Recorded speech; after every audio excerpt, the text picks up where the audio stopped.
చిన్నగున్నప్పుడు ఈ స్కూల్లో ప్రార్థన చేసేటప్పుడు మా తెలుగు తల్లికి మల్లెపూ దండ అని ఒక పాట పాడిపించేటోళ్ళు. అందులో నడిమిట్లో ఒక తాన అమరావతి నగర అపురూప శిల్పాలను ఉండేవి.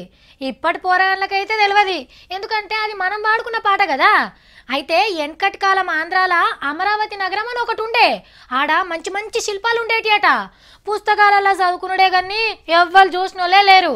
ఆగో ఆ పాటను నిజం చేసేందుకు ఎంత కష్టపడాలో అంత కష్టపడుతుండు చంద్రాల సారు. ఒక్కొక్క దేశం తిరిగి తీరొక్క శిల్పాలు చెక్కిపిస్తుండు. ఇంత అందమైన బిల్డింగులు చూస్తుంటే కట్టబోతే కొత్తపట్నం ఇంత గొప్పగా ఉంటుందా అని అనిపిస్తుంది నాకు.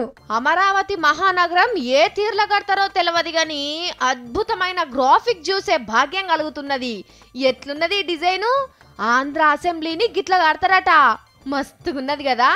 ఇగో ఈ బిల్డింగ్లు మంత్రుల ఆఫీసులు అంటే సచివాలయం అన్నట్టు. మొత్తం ఇండ్లకెళ్ళే నడుస్తుంది చంద్రన్ నిలబడి. ఇక గిది హైకోర్టు. ఇగో గిక్కడ గుండ్రగున్న చూడుర్రి, గదే అస్సలు బిల్డింగు. ఇక గిదేమో హైకోర్టు లోపటికి పోయే గేటు. ఇవన్నీ బిల్డింగులను మీదికెళ్ళి చూస్తే ఇగో గిట్ల కనబడతాయి. మంచి మంచి బిల్డింగులు గట్ల పేరు అయినా మలేషియా దేశం కంపెనోళ్ళు గీ నక్షలు గీసి చంద్రన్న చేతిలో పెట్టిండ్రు.